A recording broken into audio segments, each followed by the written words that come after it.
ang nangyari? Bakit tila nagsimula ulit itong direktiba ninyo na mas palakasin pa yung panguhuli doon sa overloading po ng mga pasahero?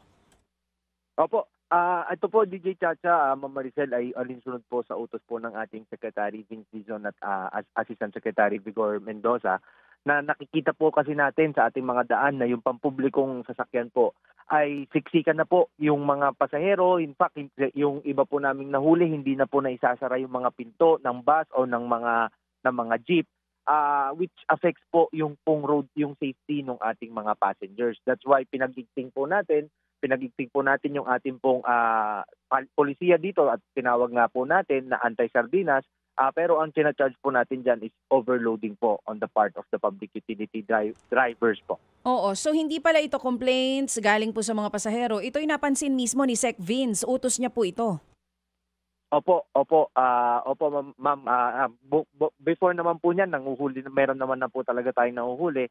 Ngayon lang po, may nag-alat po tayo ng isang team which would focus po dito po sa ating mga daan na tignan at siguraduhin na hindi po parang sardinas ang ating mga pasahero pagsakay po nila sa mga bus o sa mga. Even before may nanghuhuli na po, parang di ko masyadong naramdaman po iyon. Kasi pag rush hour, especially po sa EDSA, yung mga nakasakay sa bus, pati sa mga jeep, ang tindi, may mga nakasabit pa. Opo, meron po tayong mga nahuhuli, hindi lang po dito sa Maynila, kahit po sa ibang mga probinsya may mga nahuhuli po tayo na mga overloaded po ng mga public utility vehicles. Yun nga po yung binabanggit nyo, may bago kayong team na ide-deploy. So mga ilan Yes po po. ito na ang tututukan lang talaga ay yung overloading passengers? Well, as of now po, mga 2 to 3 teams po, yung lalo na kasi ang deploy natin sila sa mga mararami po na mga pasahero katulad po dito sa Commonwealth, sa Marcos Highway, Espanya. Yan po yung atin po mga pagde-deployan ng mga team na titignan po. Meron na po tayong mga nahuli. In a week nakahuli po tayo ng around 23. Makikita po yung mga pictures. We posted that in our Facebook page. Makikita po na hindi na po nakasara yung mga pinto ng mga bus at ng mga jeep dahil po andun na po yung pasahero. Ang amin naman po dito, kung matatandaan po ninyo, meron pong nag-trending po dati na isang bus na nagsiksikan po pagkatigil po niya sa isang bus stop. Nagsakayan po ang mga tao. Pinilit po nung driver na bumaba yung iba at ng konduktor para po hindi po sila ma-overload. Pero ayaw pong bumaba ng pasahero, ng mga ibang pasahero. Kaya ang ginawa po ng driver ay siya na po ang bumaba nung sasakyan para po hindi sila umandar.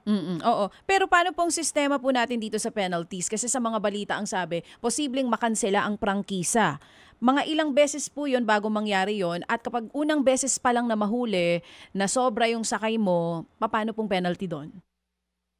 As regards po doon sa amin po, on the part of LTO, ang first offense po nito ay 1,000.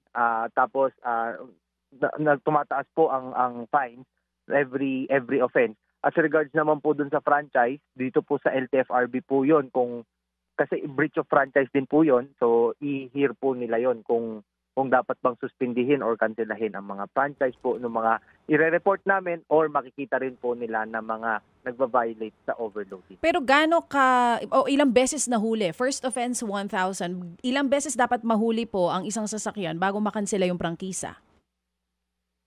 With regard po dyan, i-double check ko po DJ Chacha sa LTFRB po kasi ang franchise po ay sa LTFRB. Oo. So, nitong mga nakaraang araw po lumabas itong balita na mas matindi nga yung panghuhuli po dito sa overloading passengers sa mga driver and operators. Kamusta po yung first day ninyo? Marami po bang nahuli? Maraming natikitan? Meron po. In a week po, meron po tayong nahuli na 23 bus and jeeps mix po.